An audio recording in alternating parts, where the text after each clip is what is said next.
আসসালামু আলাইকুম। আজ তৈরি করব আমের পুডিং। আমি ২ টি আম নিয়ে এটাকে ব্লেন্ডার করে নিয়েছি। তারপর ছাঁকনির সাহায্যে ছেঁকে নিচ্ছি যাতে কোনো দানা, দানা ভাব বা আঁশ না থাকে। এটাকে পুরো আমটাকে ছেঁকে নিলাম। তারপরে ঘন হয়ে গেলে একটু পানি দিয়ে দিবেন। এখানে আমি আমের মধ্যে ২ চামচ চিনি দিলাম। স্বাদ মতো আপনারা চিনিটা বাড়িয়ে কমিয়ে দিতে পারেন। তারপর 2 স্পুন আগার আগার পাউডার দিলাম।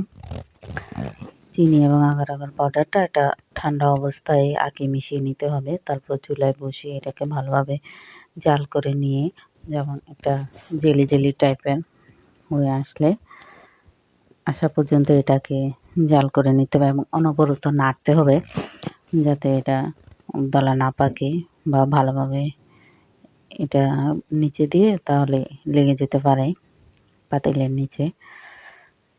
অনবরত এটা আমটাকে জাল করে নিতে হবে যতক্ষণ না পর্যন্ত এটা একটু জেলি, জেলি ভাব আসে। জেলি, জেলি ভাব আসলে আমি একটা প্লেন পাত্রে দেখেন প্লেটের মধ্যেই ঢেলে নিলাম।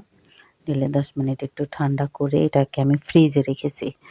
ফ্রিজে প্রায় 30-40 মিনিট রাখা হলে দেখবেন এটা একটু এই যে কি সুন্দর জমাট বেঁধে জেলি, জেলি টাইপ হয়ে গেছে। এবার ছুরি দিয়ে এটাকে সুন্দরভাবে কেটে নিচ্ছি।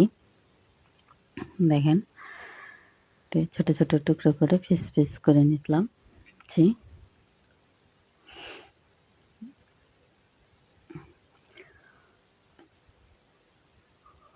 তারপর এটাকে এভাবে ছোট, ছোট টুকরো করে পিস করে নেবে। এটা এমনিতেও খাওয়া যায়, এমনিতে খেলেও অনেক ভালো লাগে। কালারটা কি সুন্দর দেখা যায়।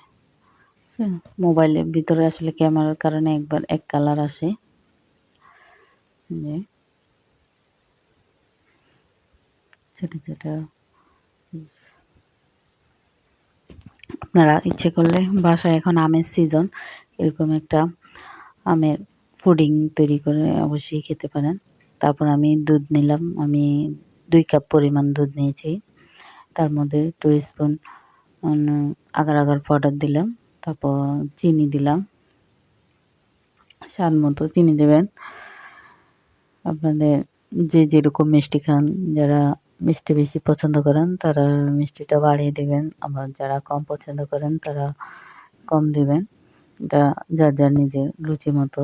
তারপর এটাকে ভালোভাবে মিশিয়ে তারপর চুলায় বসিয়ে দিলাম। আগার আগার পাউডারটা আসলে আপনার ঠান্ডা